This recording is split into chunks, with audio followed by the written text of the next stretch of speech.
I'm nervous. I'm going to be making blue cheese today, and I don't know what's going to happen.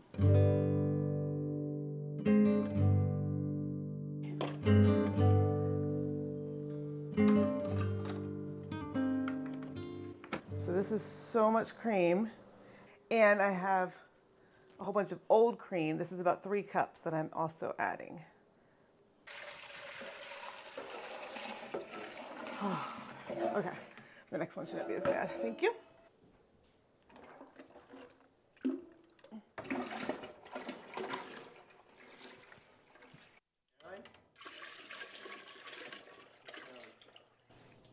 Milk all over my feet. I have always been scared of making blue cheese. I have not touched it yet.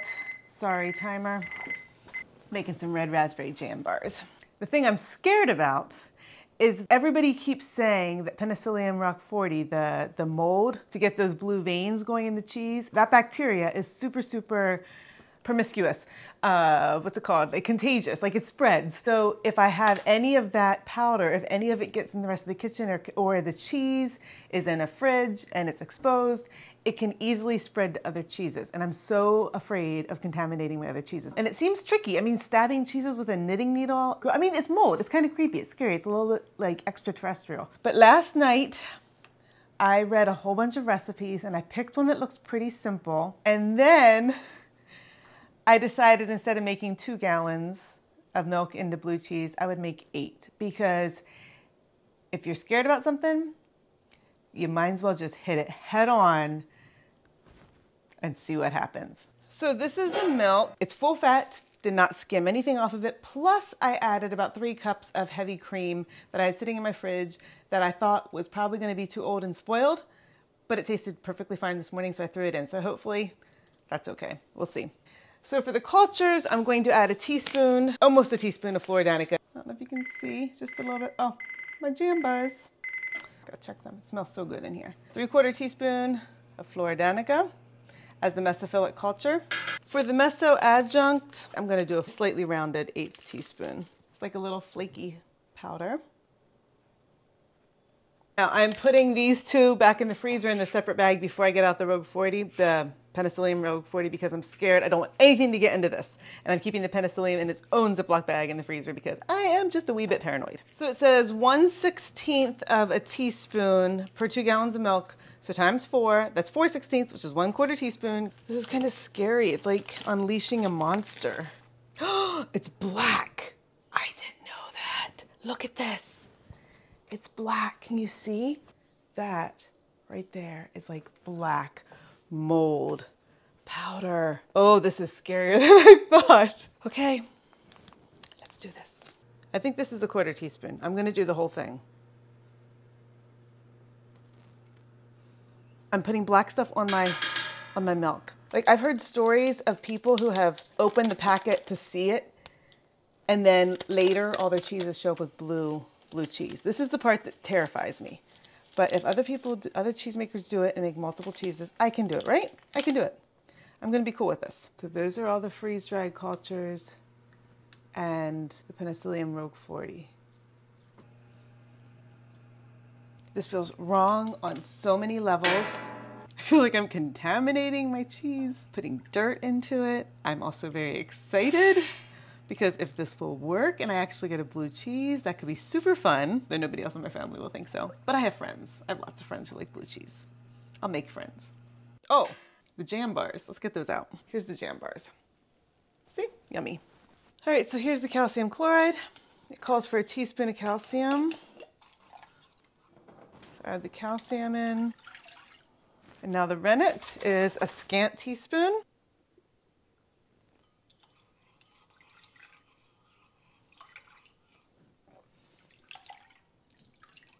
So there was no time of culturing this cheese. Everything is going in at one time.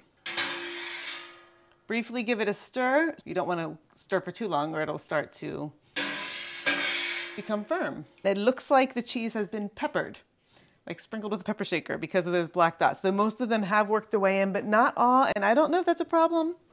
We'll find out. So now this is supposed to sit for 60 to 90 minutes. I'll set the timer for 45, check it, and go from there. Blue cheese! First off, you can like shake it and see some of those ripples. Secondly, I can poke it and see how it dips down in. We'll see. This looks like it might be a little soft.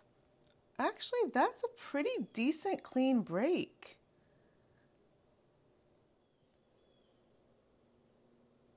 So it's just a little bit slumpy. It's pretty good, but it still feels a little tender. We'll give it 15 more minutes. It has been an hour and now we are back. Let's see how the break is. Oh yeah, you can see all the whey that's coming to the top right there. So that's looking good. And a clean break. Yep, it's a little bit more firm. It breaks off more. It just is a little bit sturdier. We're gonna cut this curd. It says 2 centimeters, 3/4 inch cubes, something along those lines. So just try to get it the best we can.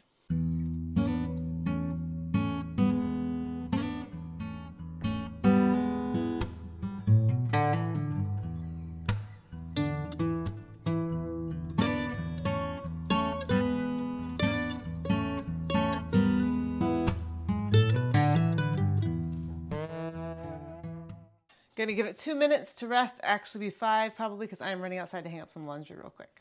All right, we're back. This cheese stays at 90 degrees, does not get cooked any more than that. I'm going to stir it for, it says 55 minutes and then it sets for 5. So basically I'm gonna stir it for an hour. It's 12:30 now, 1:30 I should be done.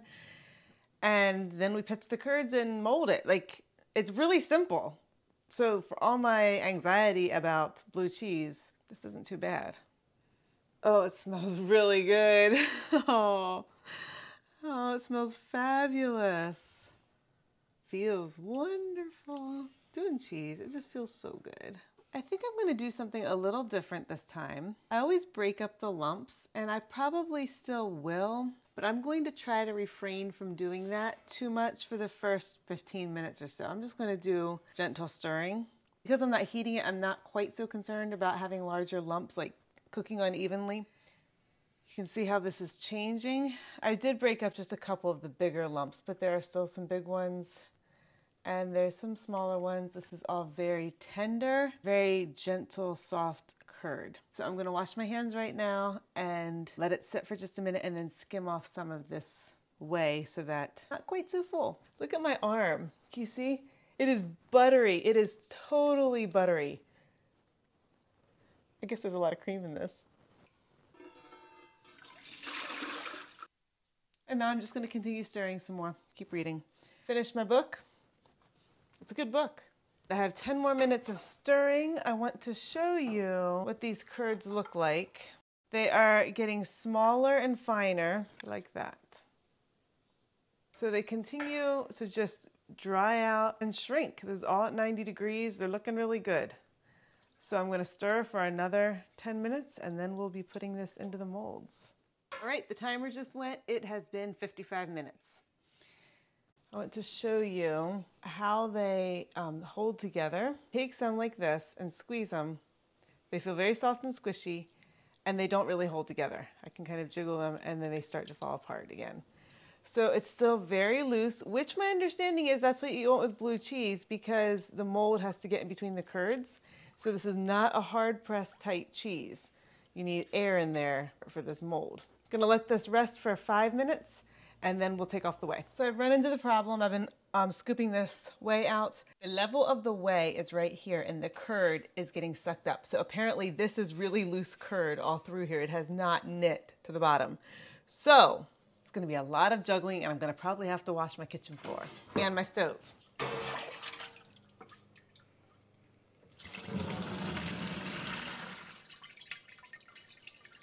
And now we're right here. We have a lot of curd. It says drain the curds for 10 minutes and then move them to the prepared form. I'm gonna just put them into the prepared form because there's no point in waiting for 10 minutes here, I don't think. A lot of blue cheese recipes call for special molds. They call for molds that are like a tin can with no top or no bottom so that you can flip them every little bit and just like make a mold sandwich and turn them. They talk about using like the triangular molds. I don't have those. It's just a lot of complicated stuff. And then this recipe just said use a big mold. So I was like, I got that. I can do that. I was just vinegaring this down because, you know, sanitation.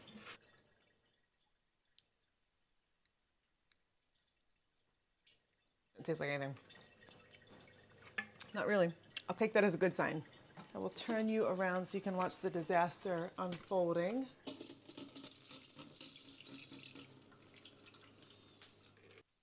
Oh, that wasn't too bad. I'm gonna just transfer this loosely into here. This curd does feel delicious. It feels very, very soft and juicy and sweet. When I said my stove was gonna need to be cleaned, I wasn't lying.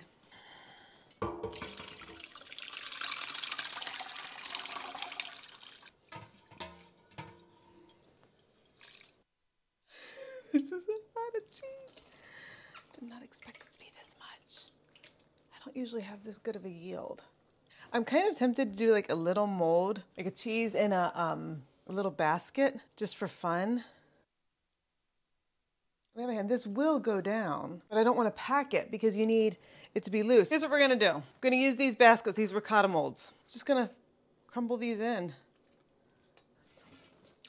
Tastes so good. 20 minutes with a small weight, like at 5 pounds, so hardly any weight.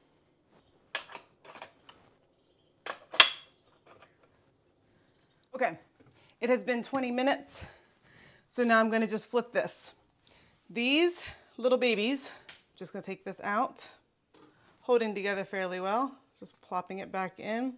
These are cone shaped, which kind of bothers me, but it'll go in. It'll sink down eventually. Oh my goodness, this is heavy. This is a big cheese. I think this is the biggest yielding one. I've already said that I've gotten so far. I might have to title this one Full Moon Blue because it looks like a full moon. And if it goes blue, wouldn't that be a pretty title? Full Moon Blue, it's kind of romantic and whimsical.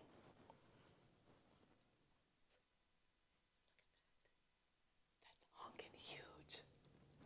That is enormous. Enormous, enormous, enormous. I'm afraid the weight is too much though. I'm just gonna have to pierce this to bits. See my handprint on the top? And then these are the two that I just flipped. See, they have more of the holes at the bottom, which I think is what's supposed to happen. This is gonna be too tight.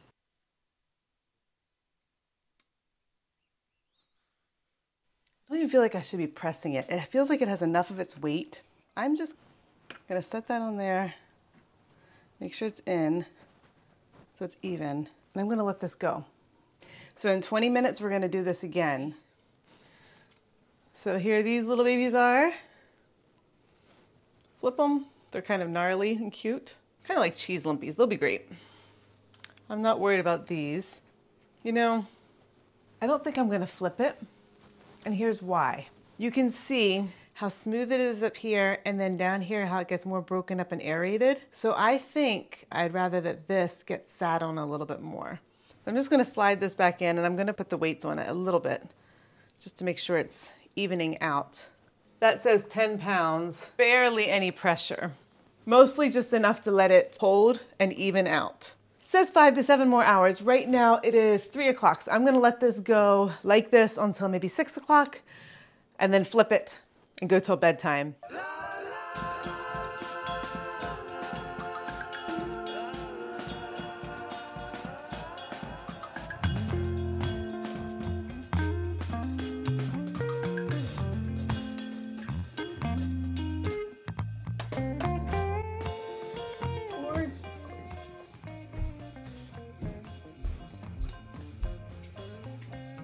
So about 8 ounces exactly. It's not too tight of a press, but it's knit together pretty well, but it indents still pretty good.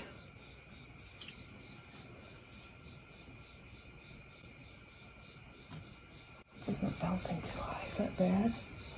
I don't know. Is that bouncing too high?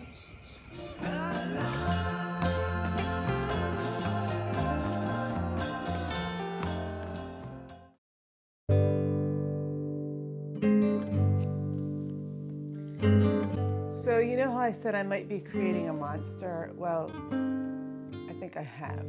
This morning I came downstairs and I checked the cheese, the blue cheese that is in the brine, and it has puffed. And when cheese puffs and rises above the brining level, like not, I mean, a little bit is fine, but like when it goes up, That's a sign that it's been contaminated. I have made 112 wheels of cheeses at least in the last year or so, and I've never had this problem. This is all new. So either I've been dethroned or I'm now a real cheesemaker because I've had contamination. I don't know. Anyway, I'll show you what I have. There's my beast of a cheese. So you can see how it is puffed up there, the level of the brine, and it is up above. And it feels, yes, it feels spongy.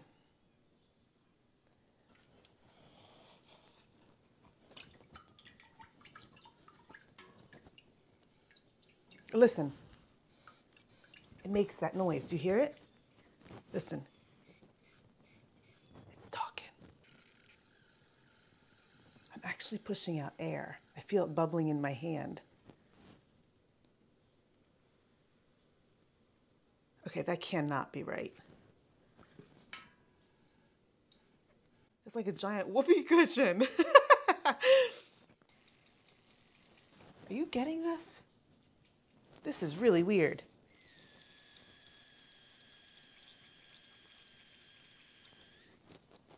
Putting it back in for now. A little monster. Now these two were in the fridge because I did not want to brine them overnight because they're smaller, so they have to be brined for a shorter period of time, and I did not want to get up in the middle of the night to take them out of the brine. These have not been salted at all yet. Let's salt this just for good measure. They look like little root beer barrels. I'm going to dry salt this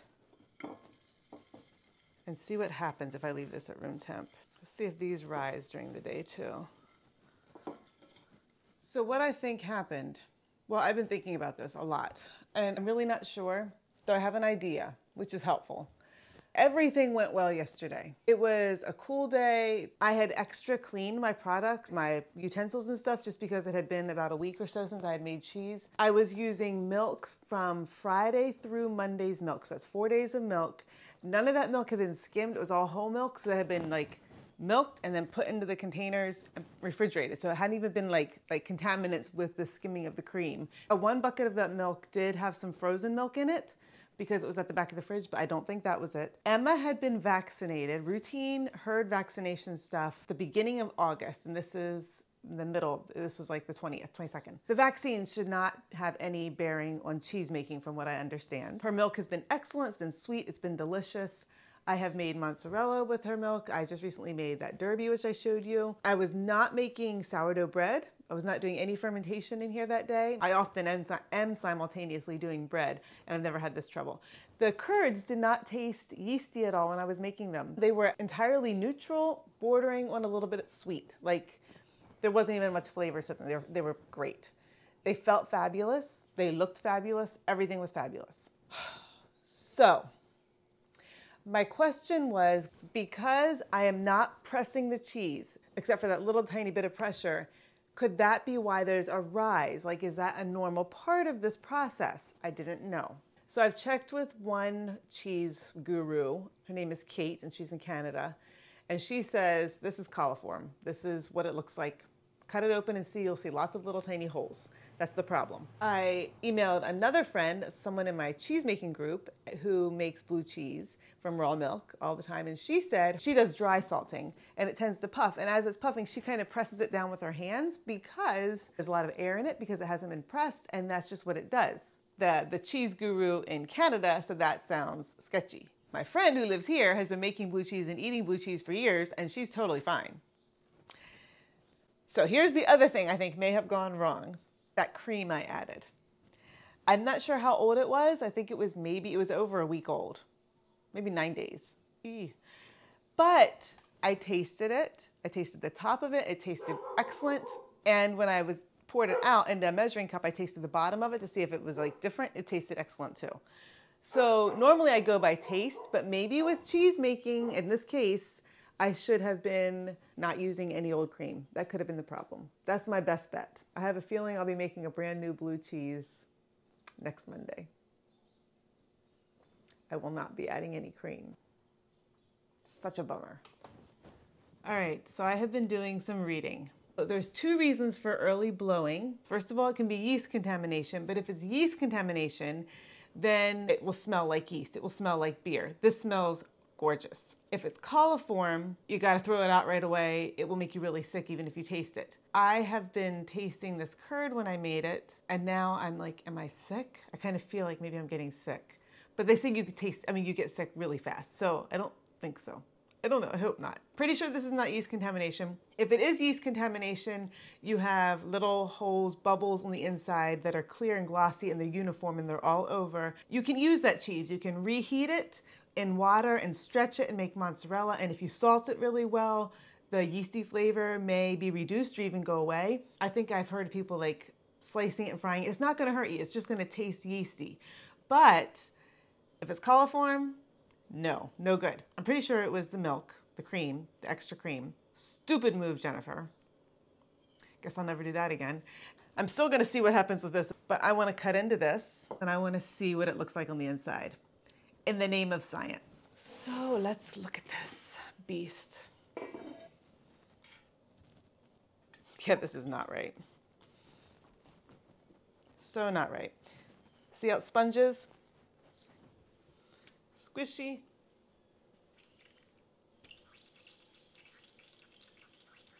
Really bad. This is not normal. This is nothing normal. Yep.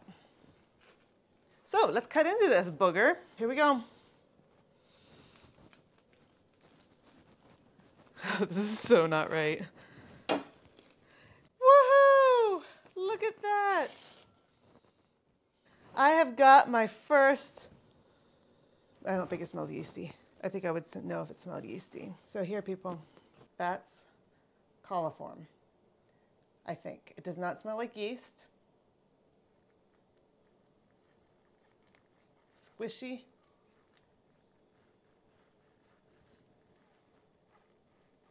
So now my question is, how bad is this? Like if I lick my hands, if it's on the knife, if something doesn't get completely cleaned up perfectly, like are we gonna die?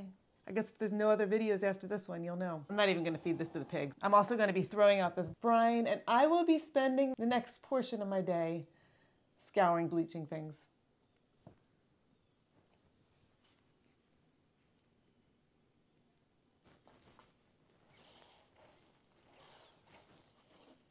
It really is a giant whoopee cushion.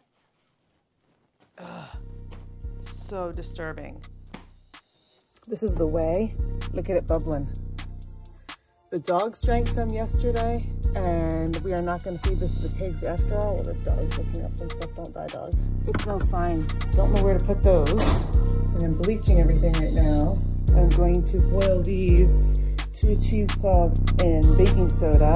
And I really cleaned out my stock pot yesterday. I vinegared it. I scrubbed it really thoroughly. Maybe I should do it one more time. Don't know. Feeling super, super nervous.